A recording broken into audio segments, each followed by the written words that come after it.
আসসালামু আলাইকুম। তো এই প্রশ্নটা আপনাদের দেওয়া, তাইলে এই প্রশ্নটা সলভ করে কি বলেন? তো এখানে যেটা জানতে চাইছে যে এক্স এর মান ওয়ান হবে যখন, মানে কোন শর্তে এক্স এর মান ওয়ান হবে। তো একটা জিনিস দেখেন, এই জায়গার মধ্যে কিন্তু একটা এন্ড আছে। তার মানে এই এন্ডের মধ্যে দুইটা ইনপুট আছে, যে এইটা আর এইটা।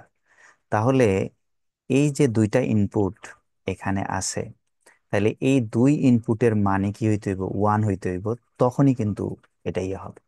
কিন্তু এখন যে অঘটনটা এখানে হইছে সেটা হচ্ছে, এখানে একটা অর অপারেশন আছে, দেখছেন?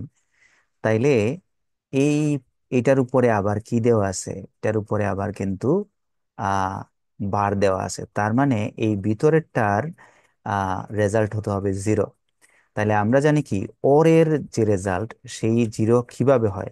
যখন এই দুইটা, মানে সবগুলা ইনপুটের মানই কি হবে? জিরো হবে। তাহলে সবগুলা ইনপুটের মান যখন জিরো হবে, তখন এটা জিরো হবে। তার মানে এর মধ্যে জেনে গেলাম আমরা বি আর সি এর মান কি হবে? জিরো হবে। তাহলে বি আর সি এর মান জিরো, এই ক আর ক্ষতে আছে। ওকে, ফাইন।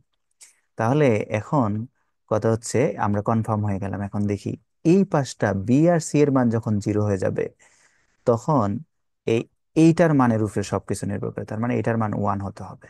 ঠিক আছে, এটার মান ওয়ান হতে হবে। তাইলে এখন কথা হলো যে এটা যখন জিরো হয়ে যাবে তখন এটার মান হবে ওয়ান। আর এইটা তো জিরো হয়ে গেল, আর এটা ওয়ান, তার মানে এর মান ওয়ান। তার মানে one dot one equal to কত? ওয়ান। তার মানে আমাদের এ এর মান হতে হবে ওয়ান, আর বি এর মান কত? বি এর মান, সি এর মান হবে কি? Zero zero. Thank you.